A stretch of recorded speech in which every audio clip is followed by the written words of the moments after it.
Have you ever felt like a game starts playing you? Not difficult, not scary, but for real.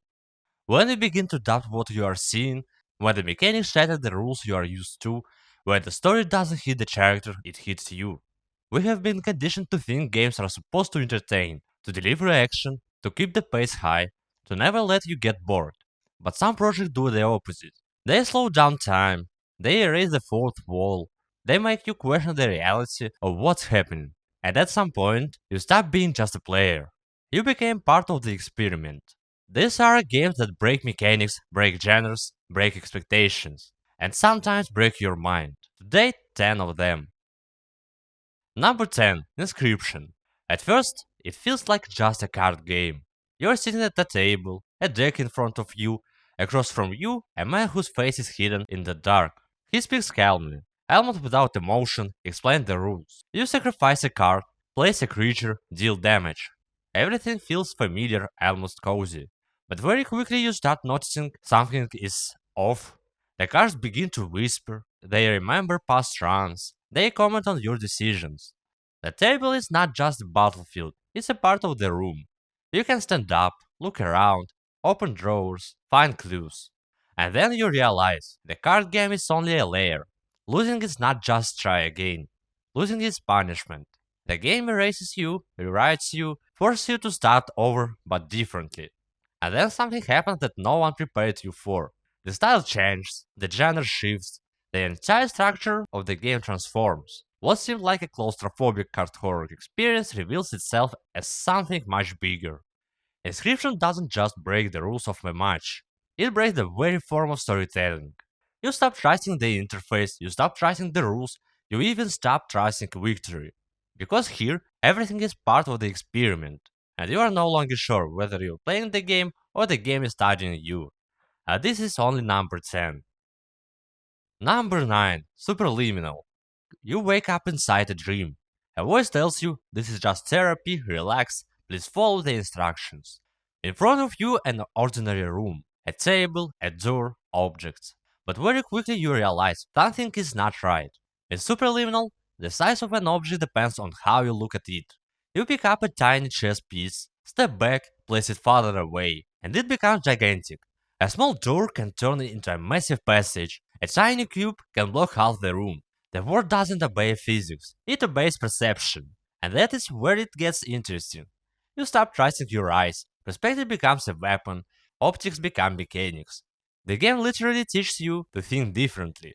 You begin to treat space as a tool, calculate angles, manipulate depth, cheat reality. But the further you go, the stranger it becomes. The voiceover that speakers grows more intrusive.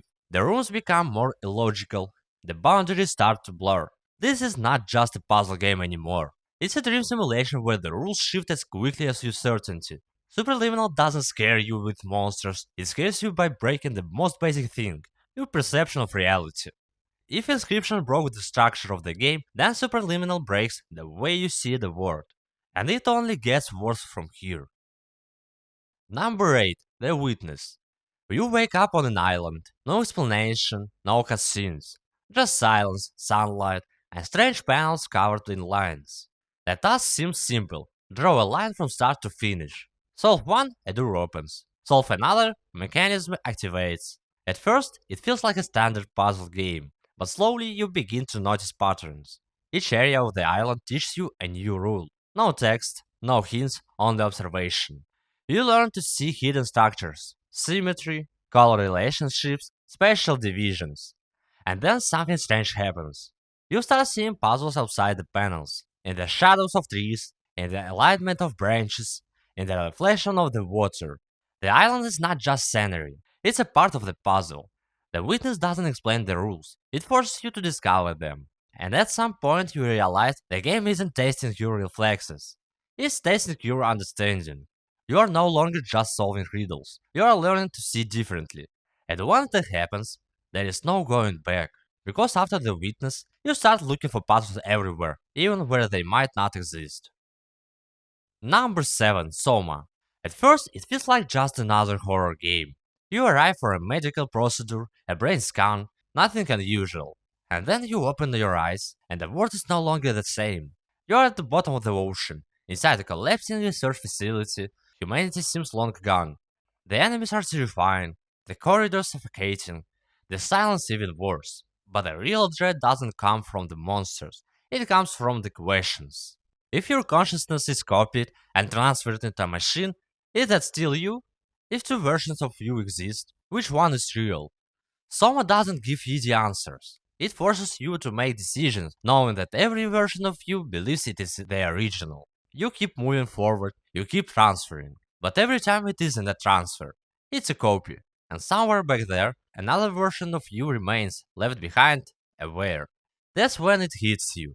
Death is not always the end. Sometimes the real end is realizing you weren't chosen. SOMA doesn't break gameplay, it breaks your identity. After it, it's hard to return to normal games, because the question lingers. If consciousness is just data, then who are you? Number 6. Control. You walk into an ordinary building, grey facade, office interior, a government institution. Nothing special. But within minutes, it becomes clear. This place doesn't obey logic. Rooms change shape, hallways disappear, space falls in on itself. This is the Federal Bureau of Control, an organization that studies anomalies. Objects that defy physics, people who hear voices, phenomena that cannot be explained. And all of it treated completely seriously. Control thrives on contrast. Corporate bureaucracy collided with something ancient and unknowable. You read reports, memos, inside incident files. And the more you read, the stranger the world becomes. Enemies' hands suspended in midair, whispers echo from nowhere, and the building you are in is alive. It rocks, it shifts, it conceals. Control breaks your sense of stability. You are never sure what waits behind the next door. Maybe an ordinary office, maybe an endless corridor, a reversed word, or nothing at all. It's a game about control, but the further you go, the clearer it becomes. There is no control here, only the illusion of it. Number 5. Return of the Obra Dinn. In front of you is a ship, it drifts at sea. No clue, no explanations. 60 people are gone. You are an insurance inspector. Your task is simple. Determine who each person was and how they died. Sounds like a standard investigation, but the Return of the Obra Dinn makes a strange move. You have a pocket watch. A special watch that lets you witness the moment of death. You touch a body and time freezes. Before you stands a suspended scene. A scream, a gunshot, a fall. The final instant before death. You can observe everything. Hear the last words, notice an accent, study the uniform, track where everyone is standing. And from that, make a conclusion. No markers, no hints, only logic, only attention to detail. And that is where the real tension begins. You start connecting facts, names, ranks, nationalities. Every mistake is your mistake. Slowly, you realize. The game doesn't guide you. It forces you to think like an investigator, like an analyst, like someone reconstructing a story from fragments. Obra Dinn breaks the usual formula. No action, no fast pace, no conventional gameplay. Trust your mind, and if you are wrong, the game won't say almost. It waits silently until you figure it out yourself. This isn't just an investigation, it's an intellectual duel. If the previous games broke perception of reality, then Return of the Obra Dinn breaks your confidence in your own logic. Number 4. Superhot. Today's shooters are about speed, reflexes, chaos, adrenaline. But Superhot does something strange. It stops time. Or rather, time only moves when you move. Standstill bullets hand in the air, enemies freeze mid-attack, the world becomes a static composition. You take a step and everything comes alive. Every moment is a decision, every turn is a risk, every shot is calculated. This is not just a shooter, it's a tactical puzzle. But when the game goes further, you realize you are inside a simulation. You are sitting at a computer within the game itself, launching a program, reading strange messages. Superhot is the most innovative shooter I've played in years. You are told to delete files, restart the program, comply. And with every new launch, the simulation goes deeper. The boundaries between player and character begin to blur. You are playing a person who is playing the game that they are trapped inside.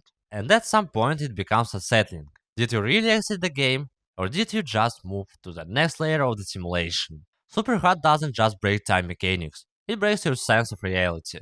And it makes you wonder, does control truly exist, or is it just a well-designed illusion? Number 3. Spec Ops: The Line. At first, it looks like a typical military shooter. Desert, a ruined city, A squad of soldiers, orders to move forward. You have seen this dozens of times. Gunfire, cover mechanics, grenades, nothing unusual. But slowly, something shifts. The city grows more chaotic, the situation more morally unclear, the decisions heavier. The game doesn't shout about it, it just keeps pushing you forward. At some point, you make a choice. It feels like just gameplay. But then the game shows you the consequences, and it doesn't look away. Spec Ops The Line refuses to let you be the hero. It shows how in war, the lines between right and wrong dissolve.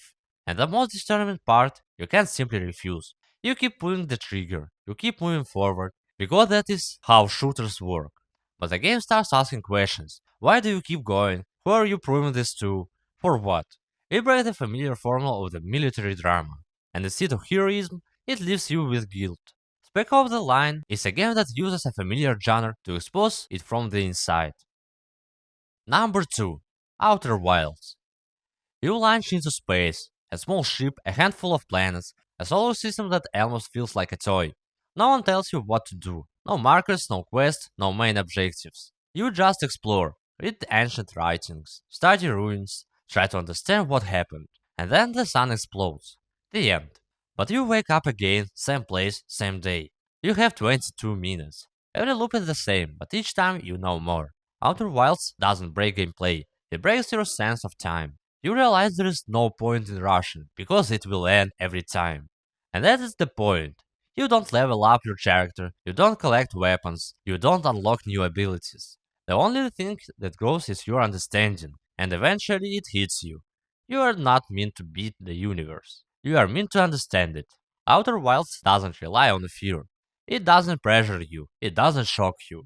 It asks you to accept the inevitable. And when you finally piece everything together, when you truly understand what's happening, it's not triumph, it's quiet acceptance. If Spec Ops made you feel guilt, then Outer Wilds teach you to face the end without panic. And that is why it's almost number 1. But there is one game that goes even further. Number 1. Doki Doki Literature Club. As it may sound and look, the game seems like just another visual novel. A school club, cute anime girls, poetry, awkward dialogue choices. Everything feels too sweet, too safe, too familiar. And you relax. Because you know this genre, you know the rules, you expect nothing worse than an awkward romantic moments. But that is not what this is. Very slowly, the game begins to crack. The dialogue becomes strange, the lines grow unsettling, the music stutters. And then something happens that completely shatters your expectations. The game doesn't just change tone, it starts interfering. Files disappear, characters get deleted, the text distorts. You see glitches that don't feel like bugs, they feel intentional. And at some point it becomes genuinely uncomfortable. Because one of the characters realizes she is inside a game, and she realizes you are on the other side of the screen. She addresses you directly, speaks to you by name, erases everyone else. This is not just a story anymore, it's control. And suddenly you understand you were never in control. You were brought here, forced to choose, forced to read, forced to continue. And now the game is looking at you. Doki Doki Literature Club doesn't rely on jump scares. It breaks the fourth wall, breaks your trust, breaks the sense of distance between you and the screen. If the previous games questioned reality time or identity, this one questions the player, you. And that's why it's number 1, because at some point you stop being sure where the game ends and where you begin. The games on this list do something unusual. They don't just entertain, they test you. Your attention, your thinking, your perception of reality. They break mechanics, break genres, break the fourth wall. But most importantly, they break the habit of simply playing. After them, you start seeing things differently. Choice, control, time, yourself. And maybe that is exactly why we love projects like this. Because they remind us that games can be something more than just entertainment. If you have played at least one of these games, let me know in the comments which one broke you the most. And if there is a game you think deserves a place on this list, drop it below. I want to know which games messed with your mind. And if you enjoy looking at games more deeply, not just as action or graphics, but as ideas, subscribe. Here we looked at games differently.